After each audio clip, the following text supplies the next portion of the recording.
Mga boss, sa video na to ay gagawa tayo ng DIY automatic solar light with motion sensor. Kung natatandaan nyo, nakagawa na tayo dati ng ganito. Pero iba naman yung box na gagamitin, saka yung module iba. Mamaya sasabihin ko kung ano ang pinagkaiba. Narito muna ang mga materyales na gagamitin natin. Una ay itong ganitong klaseng junction box. Kung napanood nyo yung una nating video, kulay orange yung ginamit natin. Ngayon, kulay puti naman yung gagamitin natin. Nilagyan ko na nga din pala ito ng mga butas para mamaya kabit na lang tayo ng kabit ng mga parts. Dito sa gilid natin ilalagay yung Type-C port.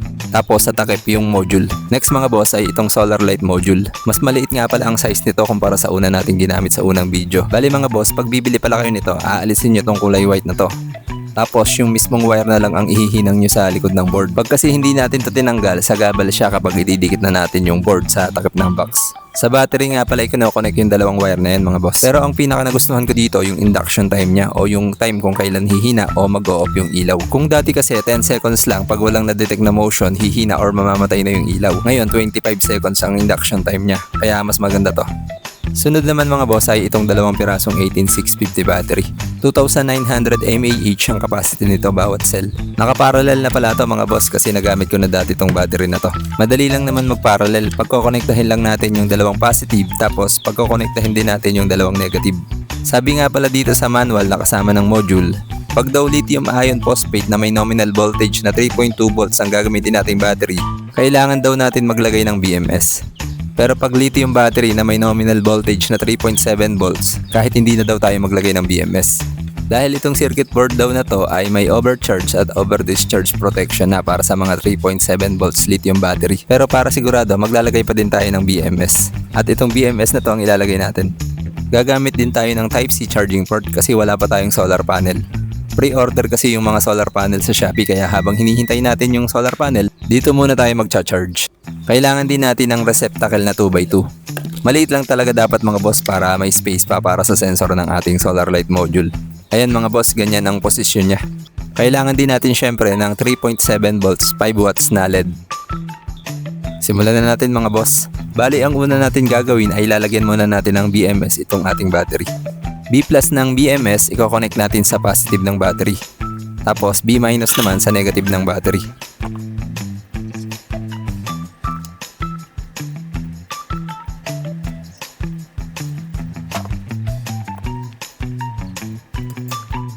Next mga boss ay ilalagay na natin sa box yung ating battery. Bali ididikit natin to gamit ang glue gun.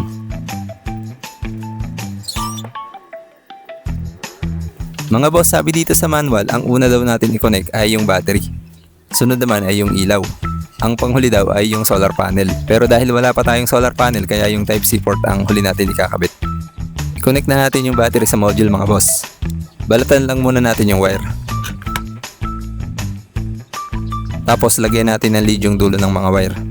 Lagyan na din natin ng lead yung P+ at P- ng BMS. Tapos pwede na natin ihinang. Positive wire para sa battery ng module, ihihinang natin sa P+ ng BMS. Tapos yung negative naman o yung kulay black na wire sa P- ng BMS.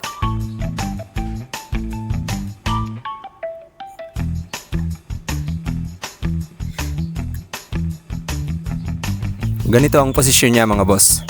Pwede natin siya lagyan ng maliit na tornilyo para hindi tumago sa takip yung tornilyo na ilalagay natin. Pwede rin natin dikitan ng glue stick. Kayo na bahalang dumiskarte dyan mga boss kung paano nyo didikit. Sunod naman natin ikakabit ay yung ating LED o yung ilaw. Syempre dapat alamin muna natin dito kung alin ang positive at negative dito sa receptacle.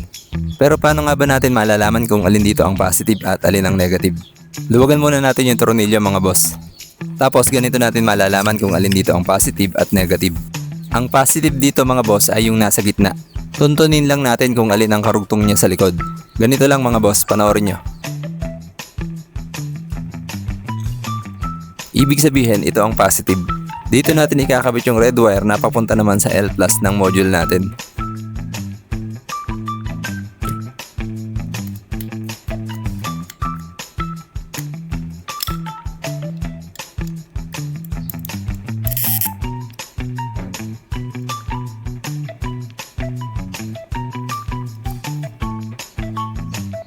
Ikabit na din natin yung kulay black na wire.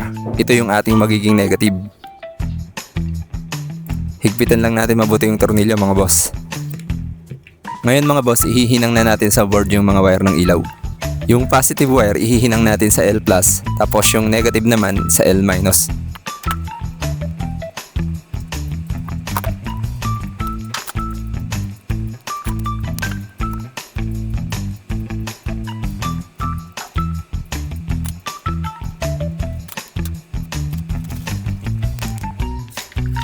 Ang sabi sa manual mga boss, pagka-on ng ilaw, after 21 seconds at walang na-detect na motion, hihina yung ilaw. Tapos pag may na-detect na gumalaw, lalakas ulit yung ilaw.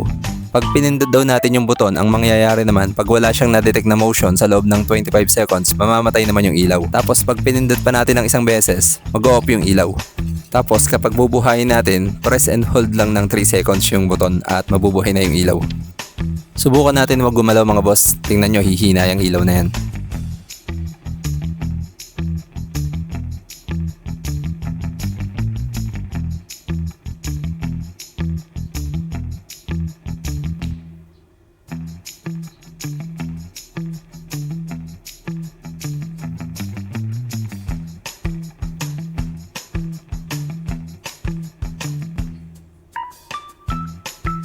Ayun mga boss, humina na yung ilaw.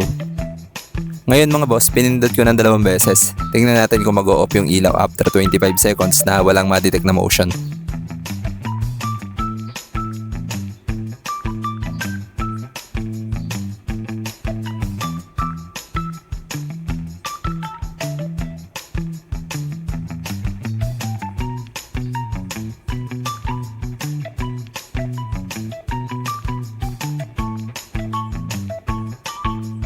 Ayun mga boss, nag-off yung ilaw.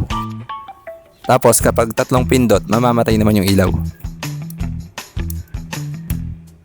Ngayon mga boss, ikabit na natin yung Type-C charging port.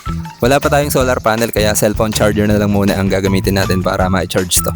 Ang nakalagay pala sa manual na recommended solar panel na gagamitin ay 10 watts. Yung volts mga boss ay syempre 6 volts lang.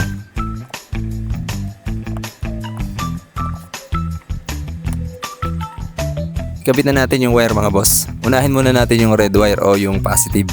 Ihihinang natin siya sa S+ ng module. Tapos yung kulay black na wire naman sa S-.